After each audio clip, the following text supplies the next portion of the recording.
Bible tells you she was possessed by 7 demons. It never tells you when, it never tells you where, it never tells you what happened next. 2 sentences in Luke chapter 8. The most important woman in Christianity's founding, and the entire story of how she met Jesus is 43 words. You're in a Bible study. Wednesday night. Fluorescent lights. Folding chairs. The kind of church basement that smells like old carpet and instant coffee. The study leader asks the group to go around and share. How did you first encounter Jesus? People talk about moments, a sermon, a hospital room, a friend's invitation, specific memories with specific details. Someone tells the story of Peter, the miraculous catch of fish, the boat so full the nets are breaking. Jesus says, "Follow me and I will make you fishers of men." You can picture it. And then the question plants itself. When did Mary Magdalene first encounter Jesus? You realize you don't know, you've heard about her your whole life. She was there at the crucifixion. She discovered the empty tomb. She was called the apostle to the apostles. But the moment she met him, nothing. You've never questioned that before. It never felt like a gap because you were never told there was something to ask. My name is Nathan. Some of you know me by now. Former history teacher, 12 years at a Catholic school in Indiana. Resigned in my early 40s when the questions I was asking made the administration uncomfortable. The question that stayed with me didn't come from me. It came from a 12-year-old girl named Emma. Sunday school class, year 7 or 8, I don't remember exactly. We were covering Passion Week. The women at the tomb. Mary Magdalene running to tell the disciples. Emma raises her hand. She asks, "How did Mary Magdalene meet Jesus?" I open to Luke chapter 8. I start to read, and I realize mid-sentence, there's no story there. Just a reference, a past tense phrase. Mary, called Magdalene, from whom 7 demons had gone out. I say what teachers say when they need a moment. I say, "That's a great question, Emma. Let me look that up." I never came back to it. The class moved on. I moved on. But that night I searched all 4 Gospels, Matthew, Mark, Luke, John, looking for the story, looking for the moment, looking for anything. And there's nothing. Not a single narrative, not a location, not a dialogue, not a witness account. Just that one line in Luke. 43 words including context. Mary, called Magdalene, from whom 7 demons had gone out. It already happened. Off screen. Before you got here. Let me show you what's not there. Peter's calling. Luke chapter 5 verses 1 through 11. 229 words, full dialogue, specific location. A miraculous catch of fish, so large the nets begin to break. Jesus tells Peter to put out into deep water. Peter protests. They filled 2 boats to the point of sinking. Peter falls at Jesus' knees and says, "Depart from me, Lord, for I am a sinful man."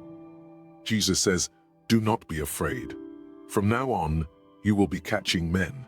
You can see it. You can hear it. You're in the boat. Matthew's calling. Matthew chapter 9 verse 9. Specific tax booth. Specific moment. As Jesus passed on from there, he saw a man called Matthew sitting at the tax booth, and he said to him, "Follow me." And he rose and followed him. Nathanael's calling. John chapter 1 verses 45 through 51. Philip finds Nathanael under a fig tree. Nathanael is skeptical. Can anything good come out of Nazareth? Jesus sees him and says, "Behold, an Israelite indeed, in whom there is no deceit." Nathanael asks, "How do you know me?" Jesus answers, "Before Philip called you, when you were under the fig tree, I saw you."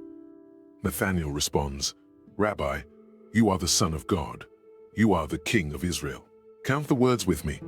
Peter gets 229, Matthew gets a specific location and a direct quote. Nathanael gets an entire conversation with a fig tree and a proclamation of kingship. Mary Magdalene, the woman who funded the ministry, the woman who stood at the cross when the men had fled, the woman who was first to see the resurrection, gets 43 words. No location, no dialogue, nothing. Here's what nobody thought to ask. Why? In 591 AD, Pope Gregory I delivered a homily, Homily 33. In it, he looked at 3 different women in 3 different gospel accounts and decided they were all the same person. Luke chapter 7.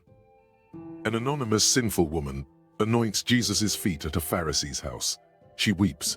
She wipes his feet with her hair. The text calls her a sinner. It never names her. Luke chapter 8. Mary Magdalene is mentioned as one of the women traveling with Jesus, from whom 7 demons had gone out. Different chapter, different context, different woman. John chapter 12. Mary of Bethany anoints Jesus' feet 6 days before Passover. She's explicitly named Mary of Bethany. She's the sister of Lazarus and Martha. We know who she is. Gregory looked at these 3 accounts, separated by chapters and books, involving 3 clearly distinct women, and said, same woman. Mary Magdalene was a prostitute. She was possessed. Jesus saved her. He had no textual basis for the conflation. The Bible never connects them. But Gregory was Pope. He said it from a pulpit, and for 1,378 years, that was the official story. Think about what that did.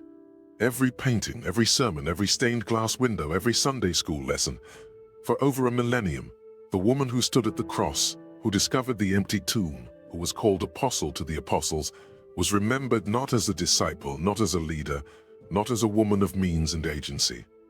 She was remembered as a whore Jesus rescued. In 1969, the Vatican quietly corrected it. They separated the 3 women. Mary Magdalene was not the sinful woman. She was not Mary of Bethany. She was not a prostitute. Almost nobody noticed. The Eastern Orthodox Church, 300 million adherents, never accepted the conflation in the first place. They honored Mary Magdalene separately, always, for 2,000 years. But in the West, the damage was done. For 13 centuries, the most important woman in the founding of Christianity was remembered as a rescued prostitute. Not because the Bible said so, because a pope in 591 decided it made a better story. Anne Graham Brock, Harvard Theological Studies, Volume 51, published in 2003. The title of her work, Mary Magdalene, the First Apostle. She documented a pattern in early Christian texts, an inverse correlation. The more prominent Peter became in a text, the less authority women held. She called it the systematic diminishment, and the erasure of Mary Magdalene's origin story was part of it. You know exactly how Peter met Jesus. You've heard it a dozen times, the miraculous catch of fish. The boat so full the nets are breaking. Jesus says, follow me, and I will make you fishers of men. You can picture it. But Mary Magdalene? Nothing. You realize you've never questioned that before, and now you can't stop thinking about it. Every woman who's ever been told her story doesn't matter as much as a man's story. Every woman who's watched the guys get the detailed biography while she gets summarized in half a sentence. You've been living Mary Magdalene's erasure your whole life. You weren't imagining it. In 2009, the Israel Antiquities Authority began excavations at a site near the western shore of the Sea of Galilee. The site was called Magdala. The town Mary Magdalene was named after. Dina Avshalom Gorni led the team. What they found changed what we thought we knew about where Mary Magdalene came from. They uncovered a wealthy fishing town, sophisticated, urban, a center of fish salting and preservation. The Greek name for Magdala was Tariche. It means preserved fish. Trade networks extended across the Roman world. They found the Migdal Synagogue, the oldest synagogue in Galilee from the Second Temple period. Inside they found the Magdala stone, the earliest 7-branched menorah carving ever discovered outside Jerusalem. This was not a backwater village. This was an economic hub. A place where Greek was spoken alongside Aramaic, where Roman culture intersected with Jewish tradition, where a woman of means could come from. Josephus documented the destruction of Magdala in 67 CE. Vespasian and Titus massacred the population during the Jewish revolt. But before that, for decades, Magdala was one of the most important towns in Galilee. Mary Magdalene came from wealth. She came from a cosmopolitan urban center. She wasn't a village girl who needed rescuing. She was a woman who chose to follow Jesus from a position of agency and independence. The church kept her origin story vague because a woman with agency, wealth, and independence who chose to follow Jesus threatens the rescued victim narrative that justifies male-only apostolic authority. Picture yourself sitting in a church, any church, the kind you grew up in or the kind you visit on holidays out of obligation. The pastor is preaching about the resurrection, about the empty tomb, about Mary Magdalene running to tell the disciples. And he calls her a witness, a devoted follower, a faithful woman who brought the news, but he never calls her what Hippolytus called her, because the title Hippolytus gave her would raise questions the institution can't answer. Listen, in 235 AD, a man named Hippolytus of Rome wrote a commentary on the Song of Songs. Hippolytus was a church historian, a theologian, one of the most respected voices in early Christianity, a man Constantine would later trust. In that commentary, Hippolytus called Mary Magdalene the apostle to the apostles, 235 AD, centuries before the church tried to erase her. He gave her the title because she met the apostolic criteria. She received a resurrection appearance from Jesus. She was commissioned by him to proclaim the news to others. She was an apostle, by definition, by the standards the church itself set, and Hippolytus, writing in the 3rd century, recognized it. It's in his own writings. It's documented. It's not a conspiracy theory. It's not speculation. The title predates the erasure by centuries. When I found Emma's question again, years later, in my notes from that Sunday school class, I realized what had bothered me all along. They gave you every detail of how Jesus met 12 men, where they were standing, what they were doing, what he said, but the most important woman in the entire movement: silence. That's not an accident. That's a decision. The absence is louder than anything written. The canonical Gospels describe Jesus' ministry in extraordinary detail. They record conversations, parables, miracles, arguments with Pharisees, dialogues with disciples. They give you the names of villages, the times of day, the weather on the Sea of Galilee. But the exorcism of 7 demons from the woman who would become the most prominent female follower of Jesus, the woman who would fund the ministry, witness the crucifixion, and discover the empty tomb. Not a single sentence. No one describes it. No one witnessed it. No one recorded it. Either it wasn't important enough to mention, which makes no sense given her later prominence, or it was important, and someone decided it was dangerous to record. Benitez spent 40 years investigating the historical Jesus. He traveled to Israel more than 15 times. He combed the archaeological records, the rabbinical literature, the geography, the Josephus texts. In his Caballo de Troya series, he presented a conclusion that matches what the archaeology now supports. The exorcism was not a public spectacle. It was a private healing, likely in Magdala. During Jesus' Galilean ministry, when Magdala was his base of operations, the 7 demons, in 1st century Jewish medical language, may have referred to severe illness, mental, physical, both. In 1st century Judea, demons were believed to cause disease, epilepsy, fever, paralysis, mental disturbance. The line between medical diagnosis and spiritual affliction didn't exist the way it does now. Exorcism was medical intervention. The Testament of the 12 Patriarchs, a Jewish text from the 2nd century BCE, mentions 7 spirits of deception. The Talmud, in Bavli Kiddushin 29b, references a 7-headed demon narrative. The Jewish Encyclopedia documents a robust exorcism practice by the 1st century. 7 wasn't a random number.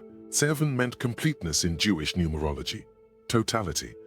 The affliction was severe, overwhelming, but not necessarily supernatural in the way we imagine demons today. It may have simply meant she was suffering, profoundly, and Jesus healed her. The exorcism was a healing encounter, a moment of transformation, between a woman of means from a wealthy urban center and a teacher who saw her as more than her affliction, not a public spectacle with witnesses and dramatic dialogue, a private moment. In Magdala, at Jesus' base of operations in Galilee, the kind of encounter that changes a life, but doesn't get written down because it wasn't performed for an audience. And the church kept it vague, kept it off-screen, kept it erased, because if Mary Magdalene's story was told in full, with all the detail given to Peter, to Matthew, to Nathaniel, then the question becomes unavoidable. Why does a rescued victim need to be silenced? Unless she wasn't just a victim, unless she was something the institution couldn't allow her to be, an equal. If you ever felt that the stories you were told about women in the Bible didn't add up, you weren't wrong. If you ever noticed that the men got the hero's journey and the women got summarized in a sentence, you weren't imagining it. The silence around Mary Magdalene's origin story is the same silence that's been used to diminish women's authority for 2,000 years. You've been carrying that silence, and now you know why. Next Sunday, I told Emma the truth. I said the Bible doesn't say, nobody recorded it. She looked confused. She said, but it tells us how Jesus met all the guys, right? I nodded. She said, then why not her? I had no answer. That question from a 12-year-old sits with me still. If they erased how she met him, what else did they erase? What she said, what she did, what authority she carried. Not because it didn't happen, because it happened, and they couldn't allow it. The 43 words are still in Luke chapter 8. The archaeological evidence from Magdala confirms she came from wealth and sophistication. Hippolytus, in 235 AD, called her apostle to the apostles. Anne Graham Brock documented the systematic diminishment in peer-reviewed scholarship. The evidence is there, the silence is there, and the reason for the silence is no longer a mystery. They didn't erase her story because it was unimportant. They erased it because it was too important. Because a woman who chose Jesus from a position of independence, who funded his ministry, who stood at the cross when the men had fled, who was first to proclaim the resurrection, couldn't be allowed the same narrative dignity as Peter.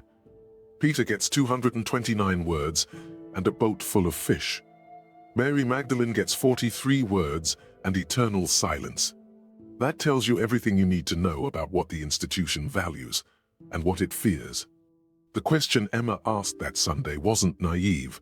It was the most perceptive question anyone had asked in that classroom in 12 years. How did Mary Magdalene meet Jesus? The Bible doesn't say. But the absence of an answer is an answer all its own.